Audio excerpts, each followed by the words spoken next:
ఎంతో మార్గాన్ని చూపించిన సేవకుడు ఆయన. నిజానికి ఆయనతో నేను ఎప్పుడు కూడా మాట్లాడలేదు, ఎప్పుడు కూడా ఒక 5 నిమిషాలు కూడా నేను గడపలేదు, కానీ మార్కులు ఎప్పుడూ చెప్తూ ఉండేవారు. మీటింగ్లో ఎన్ని మీటింగ్లు జరిగినప్పటికీ ఆయన వయసుని బట్టి అయ్యో ఈయన ముసలివాడు అయిపోయాడే, ఈయన ముసలితనం బట్టి మాట్లాడుతున్నాడే అని ఎవ్వరు కూడా ఈరోజు వరకు నేను వినడం కానీ చెప్పడం కానీ నేను చూడలేదు.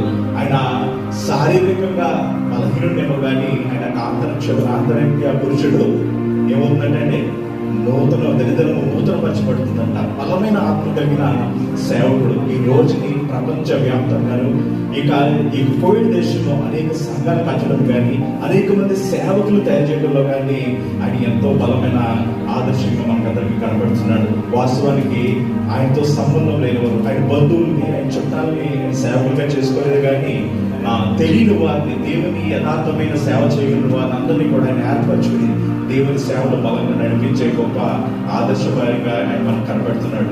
వాస్తవానికి ఆయన చూసి నేను ఎన్నో ఆయనతో మాట్లాడకపోయినా ఆయన గురించి విని ఆయన చూసి నేను అనేక విషయాలు నేర్చుకోవడం జరిగిందండి. లివింగ్స్టన్ అంకుల్ గారు నాకు ఎంతగానో నా మటుకు నాకు ఆత్మీయంగా ఎంతగానో ఇన్స్పిరేషన్గా నేను తీసుకుంటున్నాను.